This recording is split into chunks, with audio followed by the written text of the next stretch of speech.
Hello everyone, हम बहुत सारे बायोजियोकेमिकल साइकिल्स के बारे में पढ़ चुके हैं। अब हमें पढ़ना है एक नए टाइप के साइकिल के बारे में जो कि है नाइट्रोजन साइकिल। अब हर एक चीज का यूज कर लेना ही वहां पर खत्म नहीं हो जाता है। हमने उसको यूज किया, अब वो चीज तो खत्म हो जाने वाली है। ऐसे तो वहां तक हमारा काम खत्म नहीं हो रहा है। क्यों नहीं हो रहा? क्योंकि हमें उसको क्या करना है, रिप्लेनिश भी करना है। इसीलिए तो इन सबके साइकिल्स चलते हैं। यानी अगर आपने किसी चीज को यूज किया है तो उसको रिप्लेनिश आप कैसे करने वाले हो, इन सभी को ही तो हम साइकिल्स कहते हैं। हमने पढ़ा था वाटर साइकिल के बारे में, जिसके अंदर अगर हम वाटर को कंज्यूम किए जा रहे हैं तो वाटर फिर से रिप्लेनिश हो भी रहा है। वैसे ही अगर हम ऑक्सीजन को यूज किए जा रहे हैं तो ऑक्सीजन फिर से रिप्लेनिश हो रहा है। दैट इज वाई इतना कंज्यूम करने के बाद भी ऑक्सीजन और वाटर जो है हमारा खत्म नहीं हो गया। आज हम बूंद बूंद पानी के लिए नहीं तरस रहे हैं। ठीक है, हमें पानी को सेव करने को कहा जाता है, लेकिन फिर भी हमारे यहाँ पर एबंडेंट क्वांटिटी के अंदर वाटर है, यानी कि वो कंटिन्यूअसली रिप्लेनिश हो रहा है। तो वैसे ही जब हम पढ़ेंगे नाइट्रोजन साइकिल के बारे में तो सबसे पहले हम देखेंगे कि नाइट्रोजन एक्चुअली हमारे लिए यूजफुल कहाँ है। उसके बाद हम देखेंगे कि अगर हमने उसको कंज्यूम कर लिया है तो उसको फिर से रिप्लेनिश करने के लिए कौन आता है। So I Lavina Kumawat welcoming you all at Scoreshala. देखो, सबसे पहली चीज तो ये कि हमारा नाइट्रोजन होता क्या है, कहाँ प्रेजेंट होता है, and the most important thing कि ये हमारे लिए यूजफुल क्यों है। Basically nitrogen is a gas, ये सबको पता है। और हमें ये भी बहुत अच्छे से पता है कि जब हम एयर कंपोजिशन की बात करते हैं तो उस एयर कंपोजिशन के अंदर नाइट्रोजन आता है हमारा 78%। यानी कि एयर के अंदर अगर हम देखें तो सबसे बड़ा पार्ट जो है वो कौन ले जाता है, सबसे बड़ा पार्ट हमारा जो है वो ले जाता है हमारा नाइट्रोजन, जो कि कितना है 78% तक है एनवायरनमेंट के अंदर। इसके अलावा हमने पढ़ा था ऑक्सीजन तो बहुत ही कम है एंड कार्बन डाइऑक्साइड तो बहुत ही ज्यादा कम है। 1% के अंदर हमारा वाटर वेपर भी आता है, हमारे डस्ट पार्टिकल्स भी आते हैं, अदर गैसेस भी आती है, एंड उसी के साथ में कार्बन डाइऑक्साइड भी आ जाता है, and 21% is the oxygen part. But the problem is कि जब नाइट्रोजन हमारा 78% है, क्या हम इसको यूज कर पा रहे हैं या क्या हमें इसकी रिक्वायरमेंट है? तो नाइट्रोजन की सबसे पहले हम ये चेक कर लेते हैं कि रिक्वायरमेंट्स कहाँ हैं। भाई इतना सारा ये एनवायरनमेंट के अंदर प्रेजेंट है, लेकिन हमें इसकी रिक्वायरमेंट कहाँ पर है? हम तो इनहेल भी नहीं करते इस नाइट्रोजन को, तो हम तो ऑक्सीजन को इनहेल करते हैं। तो हमें नाइट्रोजन की रिक्वायरमेंट कहाँ पड़ी? तो नाइट्रोजन की रिक्वायरमेंट सारे ही लिविंग ऑर्गेनिज्म को पड़ती है, यानी कि प्लांट से लेकर यूनिसेलुलर ऑर्गेनिज्म तक और बाकी एनिमल से लेकर ह्यूमन बीइंग्स तक सारे ही ऑर्गेनिज्म को किसकी रिक्वायरमेंट होती है? नाइट्रोजन की रिक्वायरमेंट होती है। अब वो कहाँ होती है? तो नाइट्रोजन हमारे लिए बनाता है न्यूक्लिक एसिड्स। अब न्यूक्लिक एसिड्स क्या होते हैं? तो आपने डीएनए एंड आरएनए के बारे में तो सुना ही होगा। डीएनए और आरएनए के बारे में सबने सुना होगा। क्या होता है? ये होता है हमारा डीऑक्सी राइबो न्यूक्लिक एसिड, और आरएनए का मतलब होता है राइबो न्यूक्लिक एसिड। यानी कि ये दोनों जो एसिड है, ये जो न्यूक्लिक एसिड्स है, ये किसकी वजह से बन पाते हैं? ये नाइट्रोजन की वजह से ही बन पाते हैं। अगर नाइट्रोजन नहीं होगी तो डीएनए और आरएनए का फॉर्मेशन हम सोच भी नहीं सकते, ये पॉसिबल भी नहीं हो पाएगा। अब क्या आपकी बॉडी को डीएनए और आरएनए की रिक्वायरमेंट नहीं है? क्या सारे लिविंग ऑर्गेनिज्म की बॉडी में डीएनए और आरएनए प्रेजेंट नहीं है? बिल्कुल है। हर एक सेल के अंदर हमारा डीएनए और आरएनए प्रेजेंट है। तो क्या हमें नाइट्रोजन की रिक्वायरमेंट हुई? बिल्कुल हुई। आई होप कि आपको एक मोस्ट इंपॉर्टेंट जो इसका यूज है वो तो आपको क्लियर हो गया होगा कि हमारी बॉडी के अंदर, यानी कि लिविंग ऑर्गेनिज्म की बॉडी के अंदर जब डीएनए और आरएनए की बात की जाती है तो सबसे पहले हमें जरूरत पड़ती है नाइट्रोजन की। फाइन, इतनी चीज तो हमें क्लियर हो गई है। अब नाइट्रोजन का एक और बहुत बड़ा यूज है। क्या है वो? तो नाइट्रोजन जो है वो बनाता है हमारा एमिनो एसिड। नाइट्रोजन क्या बनाता है? एमिनो एसिड्स बनाता है। अब ये जो नाइट्रोजन है इसने बना दिया एमिनो एसिड। अब एमिनो एसिड हमें कहाँ चाहिए? तो हमें पता है कि प्रोटीन की जो स्मॉलेस्ट यूनिट होती है वो होती है एमिनो एसिड। यानी कि एमिनो एसिड से मिलकर क्या बनता है? प्रोटीन बनता है। एंड प्रोटीन का नाम तो किसने नहीं सुना है? वी नो वेरी वेल कि प्रोटीन हमारे लिए बहुत ही ज्यादा यूजफुल है। प्रोटीन ह्यूमन बीइंग्स क्यों, सारे ही ऑर्गेनिज्म के लिए बहुत ही ज्यादा इंपॉर्टेंट है। और ये इंपॉर्टेंट क्यों है? तो हमें कहा जाता है ना कि प्रोटीन रिच डाइट लेनी चाहिए आपको। जब बैलेंस डाइट की बात आती है तो सबसे पहले हमें कहा जाता है कि प्रोटीन तो बहुत ही ज्यादा इंपॉर्टेंट है आपकी थाली के अंदर। जब आप खाना खा रहे हो तो दालें बहुत इंपॉर्टेंट हो गई। क्यों? क्योंकि उससे आपको क्या मिलेगा? प्रोटीन मिलेगा। तो ये वर्ड हम बहुत बार सुनते हैं और हमें ये बहुत अच्छे से पता है कि जब हमारी बॉडी की ग्रोथ की बात आती है तो वो कौन करता है? वो प्रोटीन करता है। यानी कि जब बच्चे ग्रोइंग एज में होते हैं तो उनको सबसे ज्यादा प्रोटीन दिया जाता है। हर एक एज ग्रुप का बेसिकली अलग अलग रेशियो है कि हमें उतने प्रोटीन की रिक्वायरमेंट है, लेकिन अगर हम ओवरऑल बात करें तो हमारी बॉडी को प्रोटीन की रिक्वायरमेंट तो एनी टाइम रहती है, क्योंकि हमारी बॉडी को रिपेयर करने का काम कौन करता है? प्रोटीन करता है। हमारी बॉडी को बिल्ड करने का काम कौन करेगा? प्रोटीन करेगा। हमारी बॉडी की ग्रोथ में कौन रिस्पॉन्सिबल है? प्रोटीन रिस्पॉन्सिबल है। तो हमें प्रोटीन की रिक्वायरमेंट तो सब जगह होती है, लेकिन अब ये प्रोटीन कहाँ से आता है? तो जब हमने इसकी हिस्ट्री चेक की तो हमें पता चला कि प्रोटीन बना है एमिनो एसिड से, और एमिनो एसिड बना है नाइट्रोजन से। दैट मीन्स कि एनवायरनमेंट के अंदर जो इतनी बड़ी क्वांटिटी में नाइट्रोजन प्रेजेंट है वो वेस्ट प्रोडक्ट नहीं है हमारे लिए, वो बहुत ही ज्यादा यूजफुल है। यानी कि हमारी बॉडी के न्यूक्लिक एसिड्स, कुछ इंपॉर्टेंट विटामिन एंड अगर प्रोटीन की बात करें तो वो बनता है हमारा नाइट्रोजन से। दैट मीन्स कि हमारे लिए नाइट्रोजन बहुत ही ज्यादा इंपॉर्टेंट हो जाता है। बट द क्वेश्चन इज कि नाइट्रोजन इतना सारा एनवायरनमेंट के अंदर प्रेजेंट है, एयर के अंदर प्रेजेंट है, लेकिन हम उसे क्यों नहीं यूज कर पा रहे डायरेक्टली? हम तो इनहेलेशन भी नहीं करते, हमारी बॉडी उसको एब्जॉर्ब भी नहीं करती है नाइट्रोजन को, तो फिर ये हमारी बॉडी तक आया कैसे? ये एक बहुत ही बड़ा क्वेश्चन मार्क है। इतना बड़ा क्वेश्चन मार्क कि मतलब क्या बोले अब हम इसके बारे में, कि इतना सारा एनवायरनमेंट के अंदर प्रेजेंट है लेकिन हम डायरेक्ट उसको ले नहीं सकते, हम उसको यूज नहीं कर सकते। अब मैगी हमारे घर में रखी तो है, लेकिन क्या आप डायरेक्टली उस मैगी को खा सकते हो? नहीं खा सकते। आपको क्या करना पड़ेगा? उसको पकाना पड़ेगा। तो बस वैसे ही हमें नाइट्रोजन को क्या करना है? पहले उसके कंपाउंड्स बनाने हैं, उससे कुछ और बनाना है, उसके बाद हम इसका यूज कर सकते हैं। अब चॉकलेट थोड़ी ना है कि डायरेक्ट उठाया और ले लिया, बात खत्म हो गई। ऑक्सीजन भी नहीं है कि डायरेक्ट हमने इनहेलेशन किया और हमारा काम हो गया। अब मैगी है, सिर्फ देखते रहने से तो मैगी बनेगी नहीं, जाके उस पर थोड़ा सा वर्क करना पड़ेगा और उसको 2 मिनट देने पड़ेंगे, और वो जो 2 मिनट का प्रोसेस होता है उसके बाद ही तो हमें मैगी खाने को मिलती है, डायरेक्ट थोड़ा ना कच्चा जाके खा लोगे। तो वैसे ही नाइट्रोजन हमारे लिए क्या है? रॉ मटेरियल है। उस रॉ मटेरियल को आप डायरेक्ट यूज नहीं कर सकते। अब मैगी को तो क्या है ना, उठा के डायरेक्ट हम पानी के अंदर डाल के उबाल लेते हैं तो हो जाता है, लेकिन नाइट्रोजन को ऐसे नहीं कर सकते। नाइट्रोजन को यूज करने के लिए एक बहुत ही बड़े प्रोसेस से गुजरना पड़ता है, और वो प्रोसेस क्या है तो वो मैं आपको बताने वाली हूँ। अब चले देखो, ये तो हमें समझ में आ गया कि नाइट्रोजन जो है हमारा 78% है एनवायरनमेंट के अंदर, and it is a part of many molecules essential to life like protein, nucleic acids and some vitamins. Now nitrogen is found in other biologically important compounds such as alkaloids and urea 2S. ये जो nitrogen है ये alkaloids and urea के अंदर भी present होता है। चले अब हम देखते हैं कि हम इस नाइट्रोजन का यूज कैसे करेंगे। तो इस नाइट्रोजन का जब हम यूज कर लेंगे, चलो नाइट्रोजन को हमने क्या किया, कुछ कंपाउंड्स के अंदर कन्वर्ट कर दिया। एक बेसिक चीज है ये हमारी कि नाइट्रोजन को हम क्या करेंगे, सबसे पहले कुछ कंपाउंड्स के अंदर उसको कन्वर्ट कर देंगे। उन कंपाउंड्स में कन्वर्ट करने के बाद इसको यूज कौन करेगा? इसको यूज करेंगे प्लांट्स। फिर भी ये हमारे पास नहीं आया डायरेक्टली। अब इन कंपाउंड्स का यूज किसने किया? प्लांट्स ने किया। अब प्लांट्स को कौन खाता है? तो प्लांट्स को अदर लिविंग ऑर्गेनिज्म खा लेते हैं। तो एनिमल्स को भी मिल गया ये नाइट्रोजन, और ह्यूमन बॉडी को भी ये नाइट्रोजन जो है वो मिल चुका है। फाइन, इतना तो हमें क्लियर हो चुका है। ठीक है, आई होप कि यहां तक आपको क्लियर है। नाइट्रोजन था, अब क्या हुआ, उसके कंपाउंड्स बने। कंपाउंड्स को किसने यूज किया? प्लांट्स ने यूज किया। और प्लांट्स को किसने यूज किया? अदर लिविंग ऑर्गेनिज्म ने यूज कर लिया, यानी कि ह्यूमन बीइंग्स ने, एनिमल्स ने, सबने उसको यूज किया। यानी कि अब जाके हमें ये नाइट्रोजन मिला है। लेकिन जब हमारा टॉपिक का नाम है नाइट्रोजन साइकिल, तो ठीक है, यहां तक तो हमें क्लियर हो गया कि ठीक है, इस वाले प्रोसेस से होके हमें नाइट्रोजन मिल जाएगा। लेकिन फिर ये रिप्लेनिश भी तो होगा। हमने इसको यूज कर लिया, अब ये हमारी ही बॉडी में से कहीं ना कहीं से निकल के फिर से एनवायरनमेंट में जाएगा। तो यही तो हुआ हमारा नाइट्रोजन साइकिल, कि हमने नाइट्रोजन को यूज किया, भले ही उसका प्रोसेस थोड़ा लंबा था, थोड़ा सा वो घूम के हमारे पास आई थी, लेकिन फिर भी हमने जब उसको यूज कर लिया तो हमारी ही बॉडी में से क्या होना है, वापस से नाइट्रोजन को जाना है अपनी एलिमेंटल फॉर्म के अंदर। इसी को हम क्या कह देते हैं? नाइट्रोजन साइकिल कह देते हैं। यानी हमारे टॉपिक का नाम तो आपको क्लियर हो चुका है। देखो, nitrogen cycle is a biochemical process which transforms the inert nitrogen present in the atmosphere to a more usable form for living organism. As I told you कि नाइट्रोजन को हम डायरेक्टली यूज नहीं कर सकते, उसे हमें पहले डिफरेंट कंपाउंड्स के अंदर कन्वर्ट करना पड़ेगा, उसके बाद उसको प्लांट बॉडी यूटिलाइज करेगी एंड देन वो हमारे पास आएगा और हम उसको यूज कर सकते हैं। और उसके बाद क्या होगा, हमारी बॉडी में से या प्लांट बॉडी में से या अदर प्रोसेस से नाइट्रोजन फिर से अपने एलिमेंटल फॉर्म में चला जाएगा, यानी कि वो एनवायरनमेंट के अंदर चला जाएगा, तभी तो हमारा ये साइकिल कंप्लीट होने वाला है।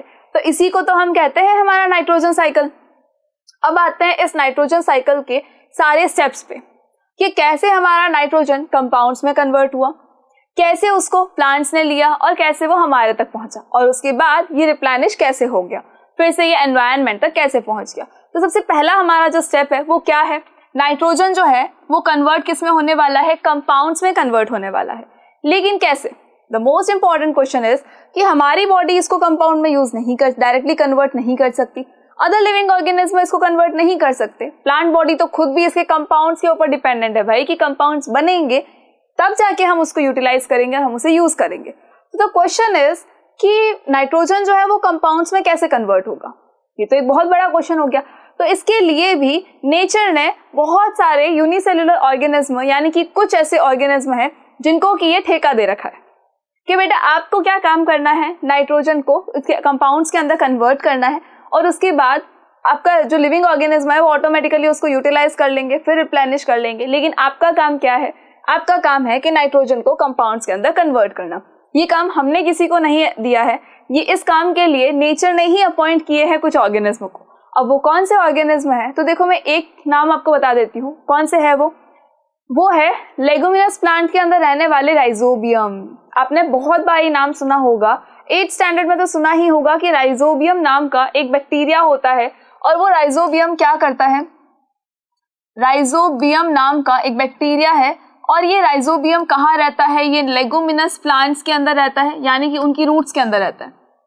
ये लेगुमिनस प्लांट्स की रूट्स के अंदर आपको मिलने वाला है, और ये काम क्या करता है, ये काम करता है नाइट्रोजन फिक्सेशन का। ये बहुत बार हमने सुना है, ये काम क्या करेगा। अच्छा, हम थोड़ा सा कलर चेंज करके लिख देते हैं सो दैट कि आपके लिए इजी हो जाए लर्न करना भी। ये क्या काम करता है, नाइट्रोजन फिक्सेशन का काम करता है, ठीक है। अब द क्वेश्चन इज कि भाई अभी तो हमने कहा कि हम कंपाउंड्स में कन्वर्ट करने वाले हैं, तो ये नाइट्रोजन फिक्सेशन कहाँ से आया। तो कंपाउंड्स में कन्वर्ट करने से पहले नाइट्रोजन को फिक्स करना बहुत जरूरी है। ये भागता रहता है ना सब जगह, ये किसी के हाथ नहीं आता डायरेक्टली, इसीलिए इसको फिक्स करना बहुत जरूरी है। और इसको फिक्स करने के लिए नेचर ने बहुत सारे ऐसे ऑर्गेनिज्म हैं जिनको कि अपॉइंट करके रखा है, और ये मेन काम इसका कौन करता है, ये करता है राइजोबियम। बेसिकली लेगुमिनस प्लांट्स का मतलब होता है जो हमारे ग्राम्स होते हैं, जो हमारे मटर हो गया, इन सब के जो दानेदारी जो पौधे होते हैं, इनकी जड़ों के अंदर रहने वाला ये बैक्टीरिया है। अब इन पेड़ों को हम क्या कहते हैं, उन पौधों को, इन पेड़ों को हम कहते हैं लेगुमिनस प्लांट्स, यानी कि जिनके अंदर क्या होते हैं, लेग्यूम्स होते हैं, जिनके अंदर चने होते हैं, जिनके अंदर राजमा होता है, जिनके अंदर मटर होते हैं। तो ये सब कौन से प्लांट्स होते हैं, ये होते हैं लेगुमिनस प्लांट्स। और इन लेगुमिनस प्लांट्स के अंदर, यानी कि इनकी जड़ों के ऊपर कौन पाया जाता है, राइजोबियम पाए जाते हैं। इनकी जड़ों के अंदर कौन होता है, राइजोबियम होता है। और वो राइजोबियम क्या करेगा, वो एनवायरनमेंट से नाइट्रोजन लेगा और उसको वहां पर फिक्स कर देगा कि बेटा अब आपको यहीं रहना है, अब आपको जाना कहीं नहीं है। तो नाइट्रोजन को उसने फिक्स कर लिया, यानी कि ये बैक्टीरिया कौन से हो गए, ये वो बैक्टीरिया है जो कि नाइट्रोजन को फिक्स करेंगे, नाइट्रोजन फिक्सेशन का काम करेंगे। यानी कि सबसे पहले देखो, इनको कंपाउंड्स में कन्वर्ट करने के लिए क्या करना पड़ा, नाइट्रोजन फिक्सेशन करना पड़ा। तो यहाँ पर भी हमने यही लिखा, it involve several processes and as nitrogen fixation, nitrification and denitrification. I hope कि नाइट्रोजन फिक्सेशन का मतलब आपको समझ में आ गया है कि एक्चुअली हुआ क्या होता। ये है कि कुछ प्लांट्स की जड़ों के अंदर, रूट्स के अंदर कुछ बैक्टीरियाज पाए जाते हैं। वो बैक्टीरिया का क्या काम करते हैं, वो बैक्टीरिया आपके एटमॉस्फेयर के अंदर से नाइट्रोजन को लेते हैं और उसको फिक्स कर देते हैं, यानी कि वहां से नाइट्रोजन बाहर नहीं जा पाएगा। उसके बाद क्या होता है, तो उसके बाद उस नाइट्रोजन को, इसके बाद इस नाइट्रोजन को कन्वर्ट किया जाता है किसमें, अमोनिया में, यानी कि यहां पर होता है नाइट्रिफिकेशन। सबसे पहले क्या हुआ, नाइट्रोजन फिक्सेशन हुआ, बैक्टीरिया ने एटमॉस्फेयर से नाइट्रोजन ली और उसको वहां पर फिक्स कर दिया। After the fixation of the nitrogen then होता है नाइट्रिफिकेशन, यानी कि नाइट्रिफिकेशन कौन करेगा, कुछ डिफरेंट टाइप के बैक्टीरिया होंगे वो करेंगे, और उनको हम कहते हैं नाइट्रीफाइंग बैक्टीरिया। यानी कि उन बैक्टीरिया को हम क्या कहते हैं, उन बैक्टीरिया को हम कहते हैं नाइट्रीफाइंग बैक्टीरिया।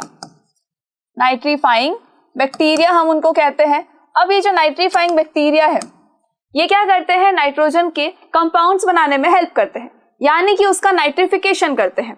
अब ये जो नाइट्रोजन है जो कि एलिमेंटल फॉर्म के अंदर है, अभी इस नाइट्रोजन को कन्वर्ट किया जाएगा अमोनिया में। इस अमोनिया को फिर कन्वर्ट किया जाएगा नाइट्राइट्स में एंड नाइट्रेट में। आई होप कि ये चीज आपको नजर आ रही है। ये बहुत ही इजी कॉन्सेप्ट है, ज्यादा टिपिकल नहीं है, कोई रॉकेट साइंस तो बिल्कुल भी नहीं है। देखो नाइट्रोजन फिक्सिंग बैक्टीरिया ने क्या किया, उसको अमोनिया के अंदर कन्वर्ट करने के लिए इसको वहां पर फिक्स कर दिया। फिक्स करने के बाद में जब ये अमोनिया में कन्वर्ट हो गया, द नाइट्रीफाइंग बैक्टीरिया ने नाइट्रिफिकेशन किया और उस नाइट्रिफिकेशन से क्या हुआ, नाइट्रिफिकेशन से बना हमारा नाइट्राइट्स। उससे क्या बना, नाइट्राइट्स बने। नाइट्रिफिकेशन से क्या बना, अमोनिया के बाद में बना नाइट्राइट्स, और इन नाइट्राइट्स से बने नाइट्रेट्स। नाइट्राइट्स से क्या बना, नाइट्रेट्स बने। अब इन नाइट्रेट्स को हमारे प्लांट बॉडी क्या करेगी, यूटिलाइज करेगी या उसका यूज करेगी, और उसके बाद वो हमारी बॉडी को मिल जाएगा। देखो हुआ क्या है, इतना सारा आपको, मुझे ऐसा लग रहा है बहुत ज्यादा आपको ऐसा लग रहा होगा मैम कितना कॉम्प्लिकेटेड है, तो इसको एक काम करते हैं, आपके लिए थोड़ा सा इजी बना देते हैं। कैसे बनाएंगे, तो देखो इसको थोड़ा सा नेक्स्ट पेज पे आते हैं और उसके बाद बात करते हैं। हुआ क्या, थोड़ा इजी बनाने के लिए ना मैं आपको कुछ सिंपल टर्म्स बताती हूँ। सिंपल टर्म्स मतलब एक कुछ डायग्रामेटिक फॉर्म में चेक करते हैं। ऐसे तो हमें बहुत कॉम्प्लिकेटेड लग रहा है कि हाँ ठीक है, लेगुमिनस प्लांट था, राइजोबियम था, फिर कुछ नाइट्रीफाइंग बैक्टीरिया आए, फिर कुछ कन्वर्जन हुआ, फिर हमने यूज किया, बट कन्वर्जन क्या हुआ वो समझ नहीं आया। तो कोई बात नहीं, हम फिर से समझा देते हैं आपको। देखो हुआ क्या, यहाँ पर हम कुछ प्लांट्स ले लेते हैं, ठीक है। आप मान लो कि ये कौन सा है, ये प्लांट है। हम पेड़ नहीं ले रहे, हम प्लांट ले रहे हैं, बट ठीक है ना, आप एज्यूम कर लो कि ये कौन सा है, ये वो प्लांट है जो कौन सा है, जिसके ऊपर लेग्यूम्स लगने वाले हैं। यानी कि ये प्लांट कौन सा है हमारा, ये है लेगुमिनस प्लांट्स। ये है हमारा लेगुमिनस प्लांट। अब उस लेगुमिनस प्लांट की जो रूट्स है, ये तो हमारा सॉइल हो गया, इसके नीचे ये हो गया क्या, इसकी रूट्स। अब ये जो इसकी रूट्स है, इस रूट्स के ऊपर कौन है, इस रूट्स के ऊपर अभी है आपके राइजोबियम, या फिर वो बैक्टीरिया जो नाइट्रोजन फिक्सेशन का काम करेंगे, नाइट्रोजन फिक्सिंग बैक्टीरिया है। तो यहाँ पर आपके प्रेजेंट होते हैं, यहाँ पर प्रेजेंट होते हैं nitrogen fixing bacteria. Nitrogen fixing bacteria ये क्या करेंगे, ये नाइट्रोजन फिक्सेशन का काम करेंगे। नाइट्रोजन फिक्सेशन का काम, इसमें एक बैक्टीरिया का नाम अभी हमने जो बताया था कि राइजोबियम है। नाइट्रोजन फिक्सेशन का क्या मतलब हुआ कि नाइट्रोजन को यहाँ रूट्स के अंदर फिक्स करने का काम करेंगे। इसके बाद आएंगे हमारे नाइट्रिफिकेशन करने वाले नाइट्रीफाइंग बैक्टीरियाज। नाइट्रीफाइंग बैक्टीरियाज आएंगे, नाइट्रीफाइंग बैक्टीरिया। अब ये नाइट्रीफाइंग बैक्टीरिया क्या करेंगे, ये नाइट्रीफाइंग बैक्टीरिया करेंगे नाइट्रिफिकेशन। ये नाइट्रीफाइंग बैक्टीरिया करने वाले हैं क्या, नाइट्रिफिकेशन। और इस नाइट्रिफिकेशन के अंदर ये क्या करेंगे कि जो हमारा नाइट्रोजन है, उस नाइट्रोजन को ये कन्वर्ट कर देंगे किसमें, अमोनिया में। इस नाइट्रोजन को ये कन्वर्ट कर देंगे हमारे अमोनिया में, कन्वर्ट कर देंगे। अमोनिया में कन्वर्जन के बाद में ये जो नाइट्रीफाइंग बैक्टीरियाज है, जो नाइट्रिफिकेशन कर रहे हैं, इनको कन्वर्ट करेंगे नाइट्राइट्स में। ये इनको कन्वर्ट किस में कर देंगे, नाइट्राइट्स में कन्वर्ट कर देंगे। एंड आफ्टर दैट ये कन्वर्ट हो जाएंगे नाइट्रेट्स में। देखो ये बहुत एकदम फास्ट प्रोसेस भी नहीं है और एकदम स्लो भी नहीं। एकदम स्लो का मतलब सालों के बाद ऐसा नहीं होता है कि सालों के बाद होगा, लेकिन हाँ कुछ महीने लगते हैं, कुछ दिन लगते हैं और उसके बाद ये सब हो जाता है। और वैसे ये कंटिन्यूअस प्रोसेस है तो कोई प्रॉब्लम नहीं आती है प्लांट्स को। अब ये जो नाइट्रेट्स है ये कंज्यूमिंग फॉर्म में है। ये कौन सी फॉर्म है इसकी, ये कंज्यूमिंग फॉर्म है, यानी कि अब प्लांट बॉडी जो है वो इसका यूज कर सकती है, कंज्यूमिंग फॉर्म। अब क्या होता है, ये नाइट्रेट जो है प्लांट बॉडी एब्जॉर्ब कर लेगी और उससे क्या बनाएगी, प्रोटीन बनाएगी। यानी कि इससे बनाएगी वो एमिनो एसिड, और एमिनो एसिड से क्या बनाएगी, प्रोटीन बनाएगी। यानी कि जब हम बोलते हैं कि प्लांट बॉडी क्या कर रही है, सॉइल से मिनरल को लेती है, सॉइल से मिनरल्स को ले रही है, तो वो उन्हीं मिनरल्स के साथ साथ में इस नाइट्रेट को भी एब्जॉर्ब करती है और उसके बाद बनाती है हमारे लिए बहुत सारा प्रोटीन, ताकि हमारी बॉडी जो है बहुत ही इजीली और बहुत ही अच्छे से ग्रो कर सके। आई होप कि आपको यहाँ तक का प्रोसेस अब बहुत इजी लग रहा होगा, बहुत ही कॉम्प्लिकेटेड नहीं लग रहा होगा, क्योंकि एक बहुत ही सिक्वेंशियल मैनर में मैंने आपको बता दिया है कि देखो हुआ क्या, हुआ ये कि लेगुमिनस प्लांट की रूट्स के अंदर थे nitrogen fixing bacterias. Nitrogen fixing bacterias ने क्या किया, नाइट्रोजन को फिक्स कर लिया। जो एलिमेंटल फॉर्म की नाइट्रोजन थी उसको उन्होंने यहाँ पर ही फिक्स कर लिया कि बेटा आपको अब यहीं रहना है, आपको एनवायरनमेंट के अंदर नहीं जाना है। फिर यहाँ से क्या होगा, नाइट्रीफाइंग बैक्टीरिया आएंगे जो क्या करेंगे, नाइट्रिफिकेशन करेंगे। अब नाइट्रिफिकेशन होगा कैसे, तो नाइट्रोजन को कन्वर्ट किया जाएगा अमोनिया में, अमोनिया को फिर कन्वर्ट किया जाएगा नाइट्राइट्स में, और इस नाइट्राइट को फिर हम कन्वर्ट कर देंगे किसमें, नाइट्रेट में कन्वर्ट कर देंगे, यानी कि it will be the consuming form जो कि प्लांट बॉडी यूज कर सकती है, प्लांट बॉडी जिसको कि यूटिलाइज कर सकती है। अब इस नाइट्रेट को प्लांट बॉडी एब्जॉर्ब करेगी, और जब प्लांट बॉडी इसको एब्जॉर्ब करेगी तो उसके बाद तो हमें पता ही है कि पूरी की पूरी फूड चेन काम करती है, जिसके अंदर ये जो नाइट्रेट है यानी कि जो नाइट्रोजन की फॉर्म है ये हमारी बॉडी के अंदर चली जाएगी। क्या अब सारे ही ऑर्गेनिज्म को नाइट्रोजन मिला? बिल्कुल मिला, किसी भी फॉर्म में मिला हो लेकिन नाइट्रोजन तो मिला ही है।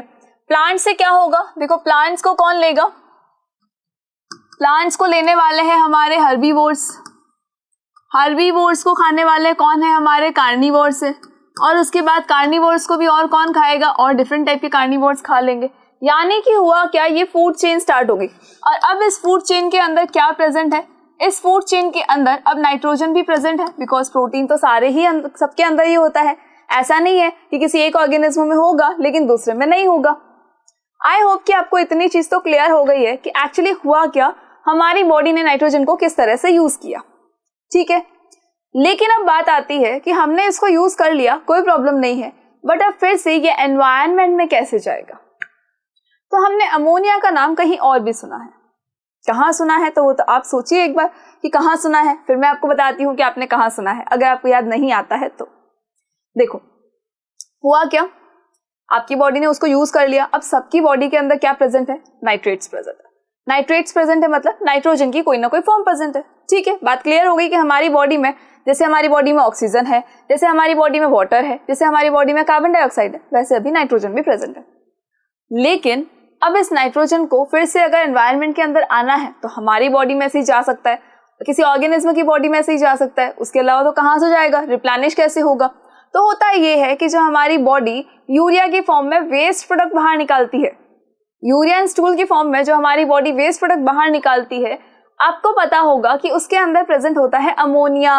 आई होप कि आपको ये चीज याद आ रही है कि क्या हुआ, ये अमोनिया ही तो है जो NH4 कहते हैं अमोनिया को। चलो, ये कहाँ प्रेजेंट होता है, ये वेस्ट प्रोडक्ट में प्रेजेंट होता है, जो हमारी बॉडी का वेस्ट प्रोडक्ट होता है उसके अंदर। अभी हमने कहा ना यूरिया के अंदर भी है ना, क्या होता है, नाइट्रोजन होता है। कहाँ से आया, क्योंकि यूरिया है, स्टूल है, ये सब क्या है, हमारी बॉडी के वेस्ट प्रोडक्ट है, और हमारी बॉडी के वेस्ट प्रोडक्ट में प्रेजेंट होता है अमोनिया। और वही अमोनिया बाद में क्या होगा, इसी के लिए दूसरे बैक्टीरियाज भी होते हैं, दूसरे बैक्टीरिया और होते हैं जो क्या करते हैं, उसी अमोनिया को फिर से एलिमेंटल फॉर्म में ले आते हैं, यानी कि नाइट्रोजन के एलिमेंटल फॉर्म में ले आते हैं। यानी कि अगेन दूसरे बैक्टीरिया होंगे जो क्या करेंगे, यूरिया में से, यूरिया के अंदर क्या प्रेजेंट है, अमोनिया प्रेजेंट है, और इस यूरिया में से यानी इस अमोनिया में से फिर से वो क्या कर देंगे, उनको नाइट्रोजन में कन्वर्ट कर देंगे, उसका डीकम्पोजिशन करके। आपको पता होगा कि डीकम्पोजिशन क्या होता है, सारे ही बैक्टीरिया क्या करते हैं, डीकम्पोजिशन का काम करते हैं। यानी कि कुछ बैक्टीरिया जिनको हम डीकम्पोजर्स कहते हैं, वो डीकम्पोजिशन का काम करते हैं। और डीकम्पोजिशन का मतलब होता है कि कोई भी ऑर्गेनिज्म को, कोई भी वेस्ट प्रोडक्ट जो है हमारी बॉडी का, उसको ब्रेक डाउन करना और फिर से उसके कंपाउंड्स के अंदर, यानी कि जिस चीज से वो बनी है उनको उसमें तोड़ देना। तो जैसे हमारा वेस्ट प्रोडक्ट है उसके अंदर नाइट्रोजन भी प्रेजेंट है, तो उस नाइट्रोजन को फिर से अमोनिया से नाइट्रोजन तक कौन लेकर आएगा, वो लेकर आएंगे हमारे डीकम्पोजर्स। यानी कि डीकम्पोजर्स क्या करेंगे, अमोनिया से कन्वर्ट कर देंगे नाइट्रोजन को एलिमेंटल फॉर्म के अंदर, और ये एलिमेंटल फॉर्म की जो नाइट्रोजन है ये चली जाएगी अभी एनवायरनमेंट के अंदर।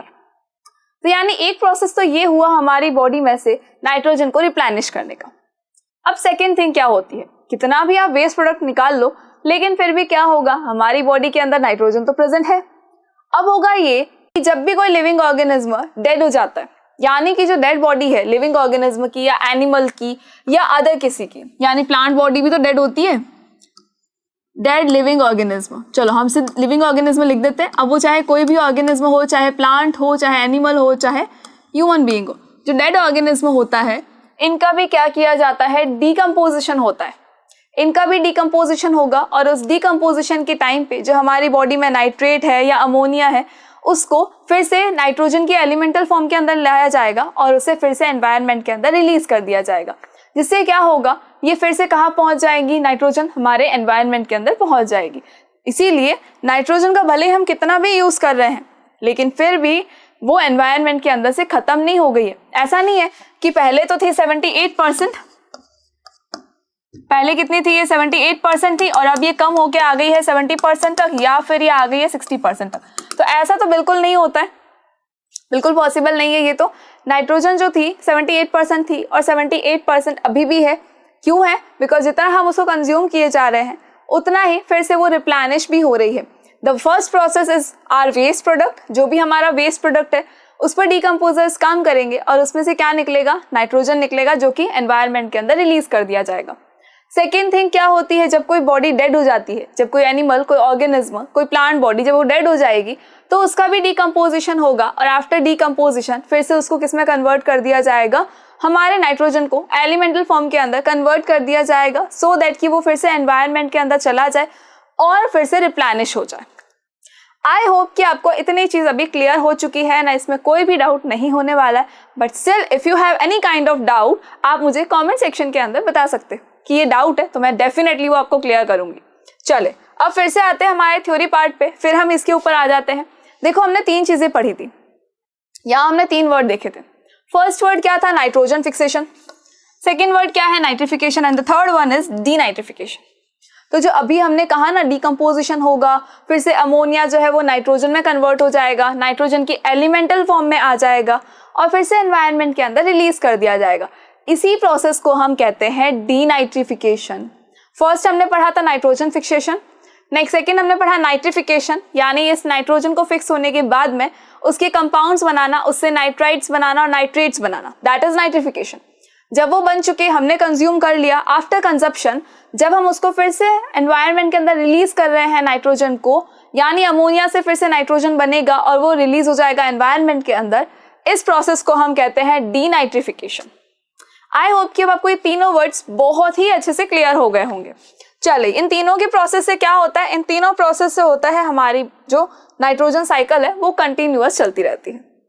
देखो nitrogen gas exist in both organic and inorganic forms. Actually हमारी जो नाइट्रोजन गैस होती है वो ऑर्गेनिक एंड इनऑर्गेनिक दोनों ही फॉर्म्स के अंदर प्रेजेंट होती है एनवायरनमेंट के अंदर।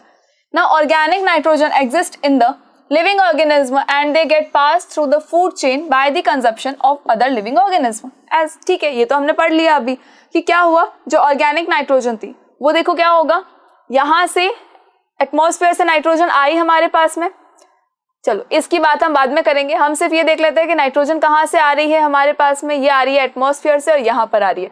इस बादल की बात तो हम बाद में करेंगे कि ये भाई साहब बीच में कहाँ से आए हैं।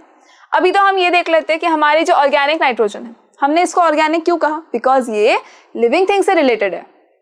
चलो इसका क्या हो रहा है, देखो यहाँ पे बैक्टीरिया क्या कर रहे हैं? नाइट्रोजन फिक्सिंग का काम कर रहे हैं। ये जो नाइट्रोजन फिक्सिंग बैक्टीरियाज है, इन्होंने क्या किया, इसको नाइट्रोजन को फिक्स कर दिया और अमोनिया में कन्वर्ट कर दिया। ठीक है, अब क्या होगा, यहाँ पर नाइट्रोजन फिक्सिंग के बाद में ये जो नाइट्रीफाइंग बैक्टीरियाज होंगे, ये नाइट्रीफाइंग बैक्टीरियाज क्या करेंगे, इनको नाइट्राइट्स और नाइट्रेट में कन्वर्ट कर देंगे। And after that plant body ने क्या करा, देखो प्लांट बॉडी ने क्या किया, इसको कंज्यूम कर लिया।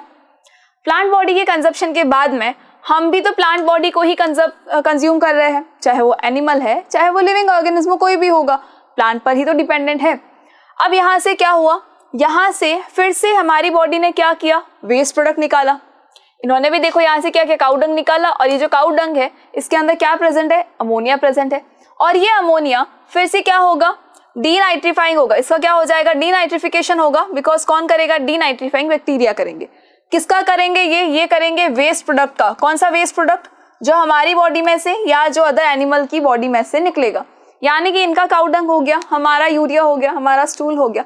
ठीक है, ये सारे वेस्ट प्रोडक्ट जो है इनका क्या होगा, डीनाइट्रिफिकेशन होगा। कौन करेगा, डीनाइट्रीफाइंग बैक्टीरियाज करेंगे। और डीनाइट्रिफिकेशन के बाद देखो क्या हुआ, फिर से जो नाइट्रोजन थी वो कहाँ चली गई है, वो भी एनवायरनमेंट के अंदर चली गई। फाइन, आई होप कि आपको ये साइकिल क्लियर हो गया है कि एक्चुअली क्या हुआ, हमने उसको कंज्यूम किया, कंजप्शन के बाद हमने फिर से उसको रिलीज कर दिया। फाइन, अगर ये इस तरह से वेस्ट प्रोडक्ट से नहीं होता है तो फिर किससे होगा, डेड प्लांट से होगा। डेड प्लांट बॉडी हो गई, डेड एनिमल बॉडी हो गई, डेड ह्यूमन बॉडी हो गई, इनको फिर से क्या होगा, इनका डीकम्पोजिशन होगा और इस डीकम्पोजिशन के साथ में होगा डीनाइट्रिफिकेशन और फिर से नाइट्रोजन जो है वो एनवायरनमेंट के अंदर चला जाएगा। आई होप कि आपको यहाँ तक तो क्लियर हो चुका है। एक बार हम इसको थ्योरी पार्ट में भी देख लेते हैं कि देखो ऑर्गेनिक था, ऑर्गेनिक का तो क्या हो गया, फूड चेन के अंदर गया और लास्ट के अंदर लिविंग ऑर्गेनिज्म ने उसको कंज्यूम कर लिया एंड देन लास्ट फिर से बाहर निकल जाएगा। ठीक है, inorganic forms of nitrogen are found in abundance in the atmosphere. अब इनऑर्गेनिक फॉर्म्स भी होती है, वो कैसे होती है, तो देखो एक चीज मैं आपको बता दूं, तो ये जो बादल थे, अब हम आ जाते हैं इन बादलों के ऊपर। ये जो बहुत सुंदर से आपको बादल नजर आ रहे हैं, खैर अभी तो बारिश का मौसम भी है। चले, अब ये जो बादल है, जब ये बिजली कड़केगी, जब इन बादलों के अंदर ये बिजली कड़केगी, तब क्या होगा, इस बिजली यानी कि लाइटनिंग से जो एटमॉस्फेयर के अंदर जो नाइट्रोजन है, इस एटमॉस्फेयर के अंदर जो नाइट्रोजन प्रेजेंट है, उससे क्या बन जाएगा, नाइट्रोजन ऑक्साइड्स बन जाएंगे, नाइट्रोजीनस ऑक्साइड्स बनेंगे। नाइट्रोजन क्या बना देगा, अपने ऑक्साइड्स बनाएगा। तो नाइट्रोजन ने क्या किया, अपने ऑक्साइड्स बनाए। कब बनाए, जब ये बिजली कड़की और इसकी लाइटनिंग हुई, लाइटनिंग से इन्होंने बनाए नाइट्रोजन के ऑक्साइड्स। अब ये ऑक्साइड्स अभी कहाँ प्रेजेंट है, एनवायरनमेंट के अंदर, यानी एटमॉस्फेयर के अंदर प्रेजेंट है। जब ये एटमॉस्फेयर के अंदर प्रेजेंट है ऑक्साइड्स, और सपोज जब बारिश हो जाएगी, अब बारिश से क्या होगा, पानी आएगा। बारिश से क्या हुआ, H2O आया। H2O के अंदर क्या ऐड हो गया, ये आपके ऑक्साइड्स, यानी कि इस नाइट्रोजन के ऑक्साइड्स ऐड हो गए। इसके अंदर क्या ऐड हुआ, इस नाइट्रोजन के ऑक्साइड्स ऐड हो गए। जब नाइट्रोजन के ऑक्साइड्स इन वाटर मॉलिक्यूल्स के साथ में, यानी बारिश के साथ में मिक्स होंगे, तो ये मिक्स होकर फॉर्म करेंगे एसिड। मिक्स होकर ये क्या फॉर्म कर देंगे, एसिड फॉर्म कर देंगे। और जब इन्होंने एसिड फॉर्म कर दिए, तो ये बारिश के साथ में एसिड मिक्स होकर कहाँ आएगा, नीचे आ जाएगा, जमीन के ऊपर आएगा, यानी कि क्या हो गई, एसिड रेन हो गई है। आई होप कि आपको इतनी चीज क्लियर हो गई है। देखो वापस एक बार देखते हैं क्या बोल रही हूँ मैं। मैंने ये कहा कि जब लाइटनिंग हुई, जब बिजली कड़की, लाइटनिंग हुई, तो उस लाइटनिंग से क्या हो गया, नाइट्रोजन के ऑक्साइड्स बने। इस नाइट्रोजन के ऑक्साइड्स ने बारिश के साथ में मिलके क्या किया, जब बारिश होगी तो पानी आएगा, नाइट्रोजन के ऑक्साइड्स ने बारिश के साथ में मिलके क्या बना दिए, एसिड्स बना दिए। और इस एसिड जो है ये कहाँ जाएंगे, एटमॉस्फेयर के अंदर से ये जमीन के अंदर जाएंगे, यानी कि नीचे आ जाएंगे बारिश के साथ में। यानी कि अब क्या हो गई है, एसिड रेन हो गई है। अब क्या हो गई, एसिड रेन हो गई। और ये एसिड रेन जब नीचे आएगी जमीन के ऊपर, तो जमीन के ऊपर कहाँ जाएगी, ये सॉइल के अंदर चली जाएगी। इस सॉइल के अंदर अभी क्या हो गई है, नाइट्रोजन के एसिड से। नाइट्रोजन के एसिड जो है, अब ये क्या करेंगे, इनसे क्या बनेगा, इनसे अगेन वही है, नाइट्राइड्स बनेंगे, क्योंकि जब नाइट्रोजन कंपाउंड्स तो आ गए हैं ना एनवायरनमेंट के अंदर, यहाँ सॉइल के अंदर नाइट्रोजन कंपाउंड्स आ गए हैं। अब फिर वो बैक्टीरियाज अपना काम पे लगेंगे और क्या बनाएंगे, नाइट्राइड्स और नाइट्रेट्स बनाएंगे, और वो फिर कहाँ चले जाएंगे, प्लांट्स के अंदर चले जाएंगे। प्लांट्स उनको क्या करेंगे, एब्जॉर्ब कर लेंगे। सो आई होप कि आपको ये चीज तो क्लियर हो गई होगी। अब देखो, this nitrogen is made available to plants by symbiotic bacteria which can convert the inert nitrogen into a usable form such as nitrites and nitrates. Now come to the next part. Nitrogen undergoes various types of transformation to maintain a balance in the ecosystem. ठीक है, simple सी चीज है। Nitrogen कितनी बार convert हुआ है, देखो पहले ammonia में हुआ, फिर नाइट्राइट्स में हुआ, फिर नाइट्रेट में हुआ, एंड आफ्टर दैट वो फिर से एलिमेंटल फॉर्म में आ गया। बहुत सारे कन्वर्जन्स होते हैं, क्यों हो रहे हैं, ताकि वो इकोसिस्टम के अंदर बैलेंस को बनाए रख सके। नाउ ड्यूरिंग लाइटनिंग, ये अभी हमने देखा था, लाइटनिंग के टाइम पे क्या होता है, हाई टेम्परेचर और हाई प्रेशर की वजह से जो एयर है, एयर किसमें कन्वर्ट हो जाती है, created in the air convert nitrogen into oxides of nitrogen. Nitrogen जो है वो किसमें कन्वर्ट हो जाएगी, नाइट्रोजन की ऑक्साइड्स में कन्वर्ट हो जाएगी। और जब होगी बारिश, तो बारिश के अंदर जब ये नाइट्रोजन के ऑक्साइड्स है, ये पानी के साथ मिलके क्या बनाएंगे, ये बना देंगे आपके नाइट्रिक एसिड्स। और ये एसिड्स पानी के साथ में ही मिक्स होकर कहाँ आ जाएंगे, सॉइल के अंदर आ जाएंगे। देखो हुआ क्या, लाइटनिंग के टाइम पे क्या हुआ, लाइटनिंग के टाइम पर हुआ ये कि हाई टेम्परेचर था और हाई प्रेशर था, जिसकी वजह से ये जो नाइट्रोजन था इसने क्या बना लिया, नाइट्रोजन के ऑक्साइड्स फॉर्म कर लिए। और जब ये ऑक्साइड्स एनवायरनमेंट के अंदर प्रेजेंट है, उसके बाद जब होगी रेनफॉल, जब बारिश होगी, तो उस बारिश के टाइम पे क्या हुआ, पानी के साथ में मिक्स होकर इन्होंने बना लिए नाइट्रिक एसिड्स। इन्होंने क्या बना लिए, नाइट्रिक एसिड्स बना लिए। और यही नाइट्रिक एसिड अब कहाँ आ जाएंगे, एसिड रेन की फॉर्म में नीचे आ जाएंगे, जमीन के ऊपर, नीचे ये सॉइल के अंदर आ जाएंगे। These oxide dissolve in water to give nitric and nitrous acids and fall on land along with rain. Rain के साथ में नीचे आ जाएंगे। Now these are then utilized by various life forms. As I told you कि जब acid rain की form में nitric acids नीचे आएंगे, जमीन के ऊपर आएंगे, यानी सॉइल में आएंगे, तो फिर क्या होगा, प्लांट्स उसको यूटिलाइज कर लेंगे और उसके बाद वो डिफरेंट लाइफ फॉर्म्स के लिए यूजफुल बन जाएगी और डिफरेंट लाइफ फॉर्म्स उसको क्या कर लेगी, अभी यूज कर लेगी। और उसके बाद वो जो लाइफ फॉर्म्स है उनका वेस्ट प्रोडक्ट हुआ, चाहे उनकी डेड बॉडी हुई, दोनों से ही क्या होगा, डीनाइट्रिफिकेशन होगा। और डीनाइट्रिफिकेशन की वजह से ही जो नाइट्रोजन है वो फिर से अपने एलिमेंटल फॉर्म में आके एनवायरनमेंट के अंदर चली जाएगी, यानी एटमॉस्फेयर के अंदर से हमने नाइट्रोजन को यूज किया था और वो फिर से कहाँ आ गई, एटमॉस्फेयर के अंदर ही आ गई। क्या ये रिप्लेनिशमेंट हुआ? बिल्कुल हुआ। क्या ये पूरा साइकिल बना? बिल्कुल बना भाई, इतना बड़ा साइकिल बन गया ये तो। चलो, आई होप कि आपको नाइट्रोजन साइकिल क्लियर हो गया होगा। चलो, अब plants generally take up nitrates and nitrites and convert them into amino acids which are used to make proteins। ये तो हमने पढ़ा ही है कि plants उसको यूज करेंगे एंड उसमें से क्या बनाएंगे, एमिनो एसिड्स बनाएंगे, और जिसकी वजह से बाद में क्या बनेगा, प्रोटीन बनेगा। You know very well. Now these proteins and other complex compounds are subsequently consumed by animals. इन्हीं कॉम्प्लेक्स कंपाउंड्स को या प्रोटीन्स को कौन यूज करता है, अदर एनिमल्स यूज करते हैं because of the food chain. Plant को कोई और ऑर्गेनिज्म खाएगा, उसके अंदर वो प्रोटीन चला जाएगा, उस ऑर्गेनिज्म को कोई और ऑर्गेनिज्म अगर खा लेगा तो उसके अंदर भी वो वाला प्रोटीन जो है वो चला जाएगा, आगे से आगे ट्रांसफॉर्म होता रहेगा। Now once the animal and plant dies, a different type of bacteria converts the nitrites and nitrates into elemental nitrogen। ठीक है, आई होप कि आपको ये क्लियर हो गया होगा। देखो, सबसे पहले क्या होता है, नाइट्रोजन था, उसका क्या हुआ, नाइट्रोजन फिक्सेशन हुआ। आपको मेनली ये 3 वर्ड्स याद रखना है तो ऑटोमेटिकली आपको लर्न हो जाएगा कि एक्चुअली हो क्या रहा है। नाइट्रोजन फिक्सेशन हुआ, उसके बाद क्या होगा, नाइट्रिफिकेशन होगा, और नाइट्रिफिकेशन के बाद में सारे ऑर्गेनिज्म इस नाइट्रोजन का यूज कर लेंगे। इसके बाद क्या होगा, इसके बाद हो जाएगा डीनाइट्रिफिकेशन, और फिर से जो सारे नाइट्रोजन है वो एलिमेंटल फॉर्म के अंदर फिर से कहाँ चली जाएगी, एनवायरनमेंट के अंदर, एटमॉस्फेयर के अंदर या फिर एयर के कंपोजिशन के अंदर जाकर मिक्स हो जाएगी। यानी वहां से यूज किया वहीं वापस चली गई, तो हो गया ना हमारा साइकिल कंप्लीट। सो आई होप कि आपको नाइट्रोजन साइकिल क्लियर हो गया होगा। अभी कुछ लास्ट एक चीजें रह गई है वो हम देख लेते हैं, और उसके बाद आई होप कि आपको थ्योरी पार्ट में भी कहीं भी कोई प्रॉब्लम नहीं आने वाली है। Thus, there is a nitrogen cycle in nature in which nitrogen passes from its elemental form in the atmosphere into simple molecules in the soil and water, which gets converted to more complex molecules in living beings and back again to the simple nitrogen molecule in the atmosphere। और यहाँ पर हमारा nitrogen cycle explanation part से और theory part से, दोनों ही part से यहाँ पर हमारा नाइट्रोजन साइकिल होता है कंप्लीट। एंड अब हम एक बार एनसीईआरटी की पिक्चर देख लेते हैं ताकि हमें फिर कोई कंफ्यूजन ना हो कि भाई एनसीईआरटी में तो हमें कुछ और दिया है और हम मैम कुछ और बता रही है। तो बिल्कुल नहीं, हम वही चीज बता रहे हैं जो आपकी एनसीईआरटी के अंदर गिवन है। देखो, इस जितना हमने एक्सप्लेन किया है आई होप कि आप उसको बहुत अच्छे से इससे रिलेट कर सकते हो। कैसे करना है तो देखें, हमारी नाइट्रोजन अभी कहाँ है, एटमॉस्फेयर के अंदर है। यहाँ से क्या होगा, नाइट्रोजन फिक्सेशन होगा, यानी कि नाइट्रोजन फिक्सेशन होते ही नाइट्रोजन किसको मिल गया, ग्रीन प्लांट्स को मिलेगा। अब इन ग्रीन प्लांट से कौन ले लेगा, हमारे एनिमल्स ले लेंगे, और या फिर ये होगा कि प्लांट बॉडी से ही जो अमोनिया है वो बाहर आ जाएगा। अब अमोनिया जो है उससे क्या बनेगा, नाइट्राइट्स बनेंगे।